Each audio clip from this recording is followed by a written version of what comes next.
Selamat datang di Kawan Bisnis. Saya senang sekali ketemu kawan hari ini karena kita akan bahas mengenai bagaimana cara merekrut karyawan langkah demi langkah untuk UKM, baik untuk laundry, jaga but minuman, barbershop, dan lain-lain. Nah, kadang kawan ada yang punya usaha baru, masih bingung gimana sih caranya mendapatkan karyawan yang baik, atau mungkin karyawannya yang selama ini bantuin, selama ini udah janjian mau buka usaha dengan orang ini yang mau kerjain, totonya tiba-tiba dia resign gitu aja. Bagaimana cara dapatkan karyawan barunya? Nah, dalam proses untuk mencari karyawan ini bisa jadi kita makan hati. Baik itu kita cari karyawan nggak dapet sehingga harus ngerjain sendiri semuanya, ataupun mungkin banyak yang datang bingung caranya menginterviewnya. Baik itu juga nanti karyawan yang masuk juga nggak bener kerjanya. Nah, bisa jadi karena kita tidak mengikuti langkah demi langkah prosesnya. Nah, gimana caranya?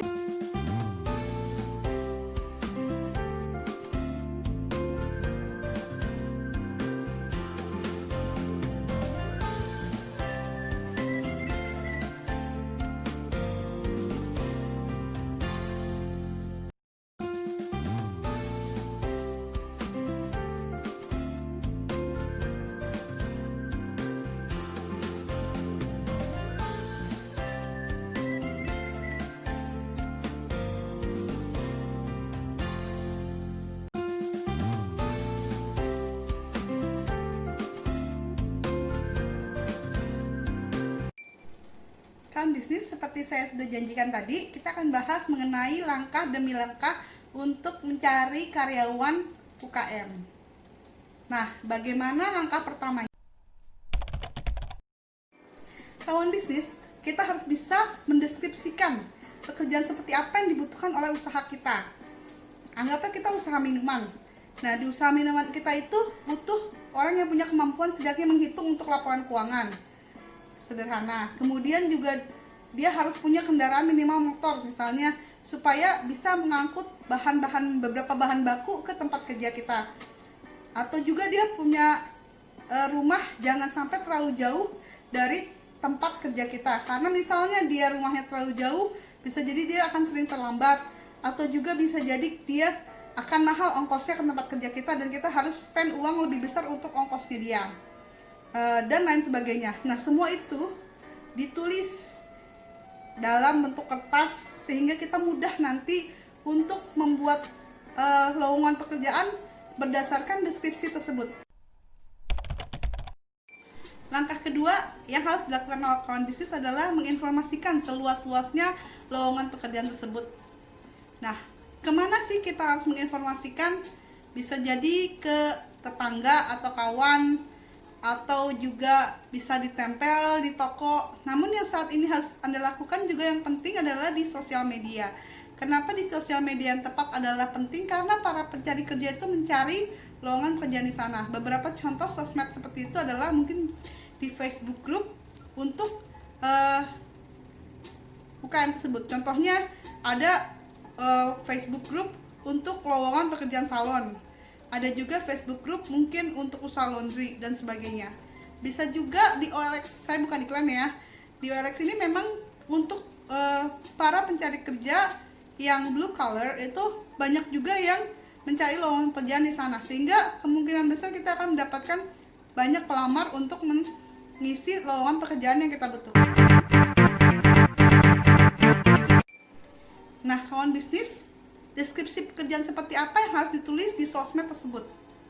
Yang pertama itu adalah nama usaha kita. Contohnya, laundry berkat, membutuhkan tenaga kerja seperti apa. Kemudian juga persyaratan-persyaratannya seperti dideskripsikan pada tadi yang pertama, karyawan tersebut harus seperti apa.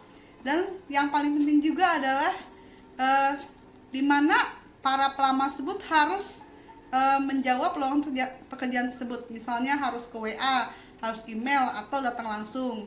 Dan juga deadline kapan lowongan pekerjaan tersebut ditutup. Langkah ketiga, setelah beberapa pelamar menjawab lowongan pekerjaan Anda, bisa jadi banyak yang melamar lowongan pekerjaan tersebut. Nah, bagaimana caranya supaya Anda nggak melayani segitu banyak? Makan hati juga ya kalau kita melayani segitu banyak pelamar. Nah, kita harus memfilter calon pelamar tersebut untuk mendapatkan calon pekerja yang sesuai dengan yang kita butuhkan. Kenapa sih? Pertama, karena kadang para pelamar tersebut tidak membaca lagi deskripsinya. Jadi dia akan melamar pekerjaan, dia ada di Surabaya melamar pekerjaan di Jakarta. Buat apa kita layanin kan? Atau misalnya dia itu harus bisa motong rambut kalau usaha salon, tapi sebenarnya dia ngelamar-ngelamar aja. Jadi kita harus bisa menjawab, menanyakan pertanyaan-pertanyaan yang tadi ada di deskripsi tersebut. Contohnya kalau dia harus bisa motong rambut, kita bisa nanya ke orang tersebut, Bapak bisa motong rambut? Oh, saya tidak bisa. Oh maaf, kita harus bisa motong rambut contohnya. Jadi akan mengurangi jumlah pelamar yang memang benar-benar sesuai dengan deskripsi lowongan pekerjaan tersebut. Yang kedua juga kita bisa menanyakan, pernah kerja di mana sih Bapak? Oh, saya pernah kerja contohnya di salon A. Waduh, cocok nih kayaknya. Dia bisa jadi lebih diutamakan karena dia punya pengalaman lebih banyak daripada yang lain. Itu mungkin sesuai ya kualifikasinya. Atau juga dia bisa jadi overqualified. Misalnya, oh saya pernah kerja di salon elit. Waduh, harganya kira-kira dia mahal untuk menggajinya. Bapak, maaf ya, kita saat ini belum menerima kalau Bapak sudah pernah bekerja di sini contohnya. Untuk mengurangi dari pelamar pekerjaan yang overqualified. Kawan bisnis, yang terakhir yang harus kita lakukan untuk memfilter adalah kita memberikan gambaran seperti apa pekerjaan tersebut kurang lebihnya. Misalnya dia harus bisa ngangkut barang. Jangan kita bilang, oh Bapak nggak terlalu sibuk kok, santai kerjaannya. Nanti orangnya benar-benar datang dan dia mengharap pekerjaan yang santai, dia harus ngangkut barang. Dia pasti akan nggak mau. Jadi lama-lama kita makan hati terhadap pekerja tersebut. Karena kita memang tidak mendeskripsikan dari awal bahwa kita butuh orang yang bisa manggul barang. Kemudian juga kita harus mendeskripsikan berapa jam kerja dia harus bekerja, kapan istirahat, dan kapan libur. Soalnya ada orang yang memang pengennya Sabtu Minggu libur, padahal kita butuh Sabtu Minggu masuk. Orang tersebut akan makan hati karena tidak bisa bekerja pada hari Sabtu dan Minggu.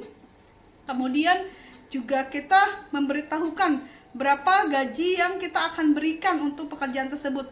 Jangan sampai dia tidak diberitahukan berapa gajinya, pada saat dia masuk dia mengharapkan gaji lebih tinggi dan akhirnya dia marah-marah terus dan kita jadi kesel. Kayak gitu. Dan juga kalau memang dia agree, dia bisa mulai datang kita interview. Nah, langkah keempat adalah interview dan juga training. Setelah dari para pelamar kerja tersebut yang memenuhi kriteria datang ke tempat kita, kita langsung melakukan interview. Bisa mungkin rame-rame, misalnya 2 orang, 3 orang, atau juga sendiri, tergantung dari kebutuhan kita mau melakukan trainingnya seperti apa. Kemudian untuk melakukan interview, kita bisa dengan menanyakan pertanyaan-pertanyaan yang tadi sudah kita temukan sesuai deskripsi. Kita pengen lihat bener gak sih orang tersebut sesuai dengan yang dia deskripsikan sebelumnya di filtering tadi. Dan juga kita pengen tahu lebih dalam mengenai orangnya. Setelah kira-kira kita sek dan dia mungkin sesuai dengan deskripsi, mungkin juga kita bisa tanyakan tes kalau memang butuh untuk pekerjaan-pekerjaan tertentu, seperti misalnya tes ketelitian jika memang dia harus melakukan hal yang teliti seperti perhitungan, juga mungkin tes sifat jika memang pekerjaan tersebut menuntut sifat tertentu. Dan mungkin akan saya tulis di bawah link deskripsi untuk tes-tes tersebut. Kemudian kita juga melakukan training terhadap calon karyawan tersebut kalau memang dibutuhkan. Misalnya kita membuka usaha but minuman dan kita mencari tenaga kerja di bidang meracik minumannya. Kita pertama ajarkan untuk dasar-dasarnya sebentaran, dan kemudian setelah dia sedikit menguasai, kita coba dia yang praktekkan apa yang sudah dipelajarin. Kita lihat apa dia bisa, atau mungkin masih menanya-nanya dan kita tetap jawab. Dan juga mungkin disuruh bikin lagi minumannya, dan kemudian dia akhirnya oh ternyata dia bisa melakukannya, atau dia bisa jadi tetap aja nggak paham. Aduh, orang seperti ini tidak bisa kita pekerjakan. Jangan sampai orang yang memang sudah diajari berkali-kali tetap tidak bisa, terus kita pekerjaan, terus kita jadi marah-marah, emosi, bawaannya makan hati. Padahal memang dari awal sendiri kita harus sudah bisa menyaring orang ini bisa atau enggak melalui training dan juga review yang sudah kita lakukan terhadap pekerjaan dia tersebut. Langkah kelima adalah penerimaan karyawan dan perjanjian kerja. Mengapa kita harus melakukan perjanjian kerja ya? Mungkin dalam beberapa hal bisa jadi kita nggak perlu, tapi lebih baik kita membuat perjanjian kerja, karena isi dari perjanjian kerja ini adalah hal-hal yang tadi kita obrolin bersama calon pelamar kerja tersebut, yaitu mungkin harapan kita terhadap dia dan juga untuk kejelasan dia mengenai gaji dan apa saja yang harus dia lakukan. Jadi sama-sama enak, bukan dua-duanya jadi kesel-keselan dan makan hati karena tidak memiliki hal yang disepakati bersama dalam bentuk tertulis. Isi dari perjanjian kerja ini adalah jangka waktu juga dia berlakunya. Karena kenapa kita harus melakukan jangka waktu pada awal-awal tenaga kerja ini bekerja adalah karena kita bisa untuk mereview apakah memang dia bisa melakukan tugasnya dengan baik. Mungkin awal-awal mungkin bisa dikontrak sebulan atau 3 bulan atau 6 bulan tergantung kesepakatan. Dan juga kita juga perlu memberikan dia waktu, apakah dia memang benar sesuai dengan nyaman buat dia gak kerja di tempat kita. Jadi sama-sama enak. Apa kawan memiliki pengalaman untuk merekrut karyawan, baik pengalaman baik ataupun pengalaman buruk? Atau juga kawan memiliki tips-tips bagaimana melakukan perekrutan karyawan? Bisa ditulis di kolom komentar di bawah. Dan jangan lupa klik like dan subscribe ya untuk mendapatkan tips-tips bisnis lainnya. Thanks for watching.